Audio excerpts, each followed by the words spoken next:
The story happened when I was 17 years old. I, like most girls, became very bad-tempered when I entered puberty, especially with my family. My mother and I would often argue over small things. My mother would often criticize my hair and dressing style.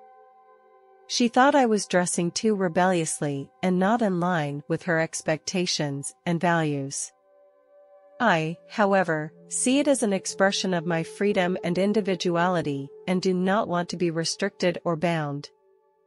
We often had conflicts and arguments over these issues. I would complain that she did not understand me and did not respect my choices and independence. She, in turn, would think that I did not respect her opinions and teachings and was not willing to accept her advice and help. This conflict caused our relationship to become more and more strained. I began to be less and less willing to communicate with her, and she began to feel frustrated and helpless, not knowing how to communicate with me. I felt confused and fed up with my family and scared about the future. The story takes place that summer. It was so hot that summer that it hadn't rained for almost 2 months. On the last day of August, a light rain began to fall in the sky and I couldn't resist walking outside. The rain dripped on the leaves, making a crisp, pleasant sound. As I was playing in the rain, a bolt of lightning suddenly appeared and struck me and a nearby tree. In a flash, I felt a strong burst of electricity penetrate my body. I found myself lying on the ground, surrounded by smoke and the smell of burning. My body trembled violently, and the pain was so intense that I could not breathe. I tried to stand up, but my body had no strength left and I could only curl up on the ground. Suddenly, my soul left my body and floated in the air. I saw my body, covered with burns and bruises. I began to get scared, not knowing what had happened to me or what to do. At that moment, I heard my mother's screams. She came running out of the room. I wanted to say something to her, but I couldn't move my lips and could only watch her cry sadly.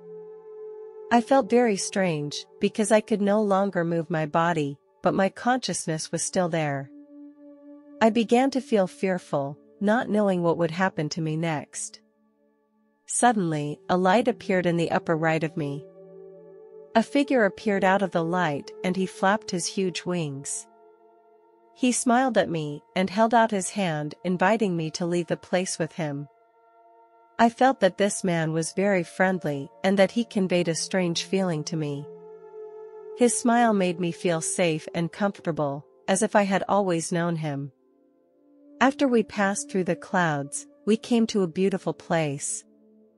In this place, I felt a peace that I had never felt before, and I felt that my mind was healed.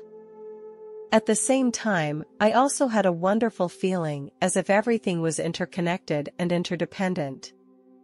When I turned around, I found that the angel had disappeared. Everything here was so beautiful. I saw a bright starry sky and mountains and lakes in the distance. I felt my soul was liberated, away from the bondage brought by my body. Suddenly, a huge screen appeared in front of my eyes. I saw my past and my selfish behavior without regard for the feelings of others. I did something that made my mother very angry in spite of her feelings. It was an evening when my mother had worked very hard to prepare a nice dinner for me. I didn't tell her in advance that I was going out with my friends.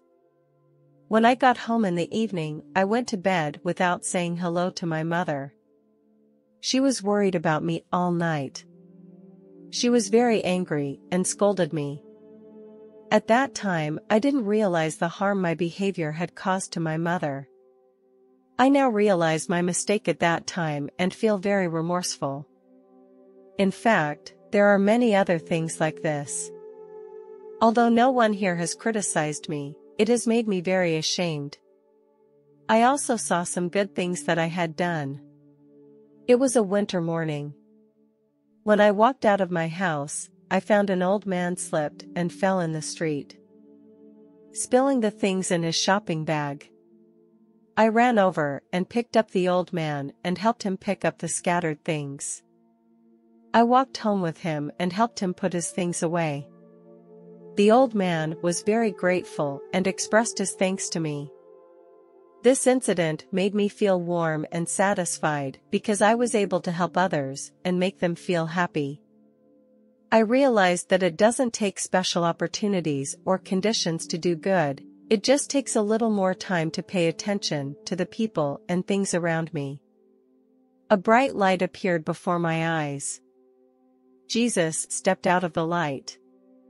I saw that he was wearing a robe of immense whiteness, as if it were woven from soft clouds. The hem of the robe trailed on the ground.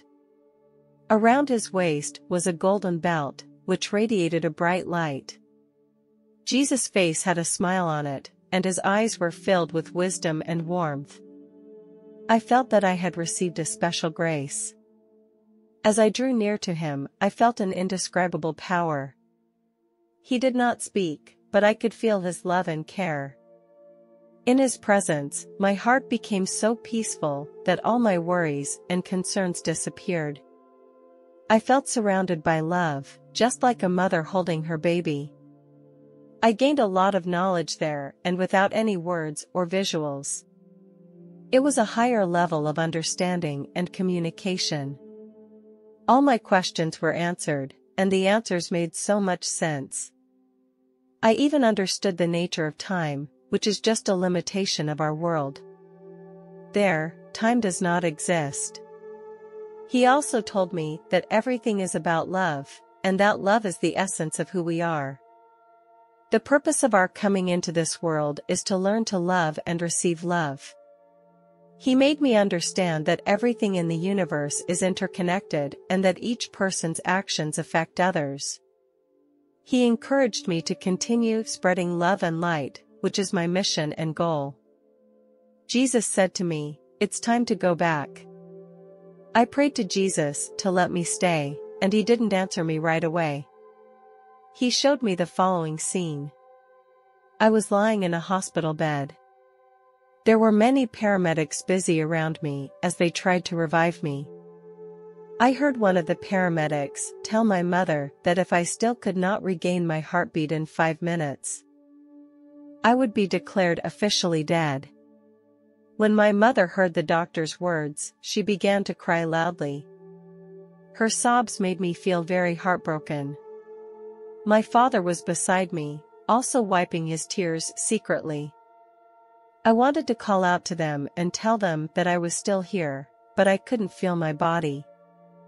I felt so guilty watching my mother in pain that I wished I could comfort her and tell her that everything would be okay. But I couldn't get close to her or communicate with her. I felt like I was just a silent observer. But at this time I had to make a choice to stay or go back. I saw my mom crying so much that I could feel her sadness. Finally, I told Jesus my choice. He smiled and nodded his head, seemingly satisfied with my answer. Then he said to me, "Follow me, we don't have much time." I felt a panic in my heart as I knew I was about to leave this wonderful world. We went through a shining door and arrived at the hospital. We returned to the ward and I saw my body lying on the bed. My mother and father were in the hallway, and my mother was full of sorrow. Jesus' hand gently tapped me on the shoulder and gestured for me to come into the room. Jesus told me that I needed to get back into my body. He said that my family and friends needed me. Even though I wanted to remain with Jesus, I understood that I had to go back and get on with my life. I expressed my gratitude to Jesus. He smiled and nodded to me, then told me that he would always be there for me, protecting and leading me. Finally, I went back into my body. I saw my hands and feet, and felt my breath and heartbeat. I was finally back in the world. When I was discharged from the hospital, I was doing better, but deep down I still felt heavy. I would often run to church, trying to find answers. I met a nun and I decided to confide in her about my experience. She listened very carefully. She encouraged me to stand firm in my faith and believe that my experience was real. She told me how fortunate I was to be able to experience such things. These words brought me great comfort and support. I was 17 years old at the time and had absolutely no understanding of the term near-death experience. I am now 49 years old. And I still remember all the details of the experience when I look back on it. At that time, the term near-death experience was not yet popular in society and few people talked about such experiences. I tried to tell my family about it, but they were skeptical of such paranormal phenomena and more than anything thought I was lying. Therefore, I buried it deep in my heart. Although this experience gave me great insight, I also felt the pain of loneliness and misunderstanding as a result. As time went on, more and more people began to pay attention to and study near-death experiences. I read many articles on the subject, listened to other people's stories, and gradually understood that my experience was not an isolated case. I began to accept and understand the experience more and gradually began to incorporate it into my life. Although I still feel confused, I know that I am not alone. Now I go to the nursing home every week when I can. I chat with the elderly people there. Once, an old man suddenly asked me, "Do you think people really go to heaven after they die?" I understood his inner confusion and uneasiness, because their bodies had brought them closer to death. The thinking about death was also more profound and real. So I shared what I had experienced. I told him that I had been through a near-death experience and saw the beauty of heaven. As I told him, he began to gradually relax, and there was a little more light in his eyes. I saw a small smile on his face, as if he had found the answer. I described to him the picture I saw in the simplest and most understandable language possible. He listened very carefully and thanked me afterwards. I realized that these old people's worries about death and the future could find some comfort and inspiration through my experience. This also made me feel very satisfied and rewarded. From then on, whenever I visited the nursing home, I would talk to them and share my experience. I was convinced that my story could bring some hope and help to them. One day, a friend gave me a Bible. It took me by surprise, because I had never read it carefully and I thought it looked hard to understand. But that night I opened it, turned a page at random, and found that it talked about the wisdom of God. As I began to read, the words seemed to be absorbed by me. I read for hours and felt spiritually fulfilled. Since then, I have read the Bible every day and shared my experiences with other believers. I felt closer to God. I stopped wasting time and focused more on my faith and a healthy lifestyle. I realized that God is always around us.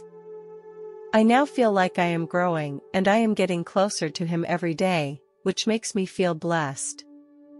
My faith has given me inner peace and tranquility and has made me appreciate every moment of my life more.